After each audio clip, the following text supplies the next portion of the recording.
Jashuva bro, busy bro, what are doing? అర్థం ఇట్లా నీకు మైండ్ బ్లాక్ అయ్యే క్యాల్కులేషన్ చేసి చూపిస్తాను ఇట్లా.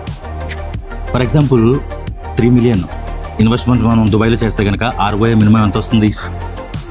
7 to 10%. 7 to 10% కదా. ఓకే, మినిమం మనం క్యాల్కులేషన్ ROI తీసుకుందాం. Return on investment okay 7%. ఎంత వచ్చింది? 2,10,000. 2,10,000.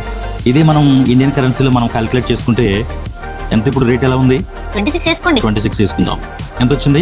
54,60,000. 54,60,000. ఇదే 54,60,000 మనం డివైడెడ్ ఇంటూ సంవత్సరానికి ఎన్ని నెలలు? సంవత్సరానికి 12 months. 12 months రండి. 12 monthsకి మనం డివైడ్ చేస్తే ఎంత వచ్చింది? 4,55,000. 4,55,000 వచ్చింది ఎవ్రీ మంత్. ఆ ఎవ్రీ మంత్ మరలా మనం నెలకి ఎన్ని రోజులు? 30 days. 30 days మనం డివైడ్ చేద్దాం. ఒక రోజుకి పర్ డేకి మీకు 15,166 రూపాయలు అన్నాను కదండి. ఈ 15,166ని ఒక రోజుకి 24 గంటలు కదా, డివైడెడ్ ఇంటూ 24 hours. ప్రతి గంటకి మీరు 631 రూపాయలు మీరు సంపాదించాలనుకుంటే దుబాయ్లో ఇన్వెస్ట్ చేసి వెంటనే నాకు DM చేయండి. నేను మీకు వివరాలు తెలియపరుస్తాను. Thank you.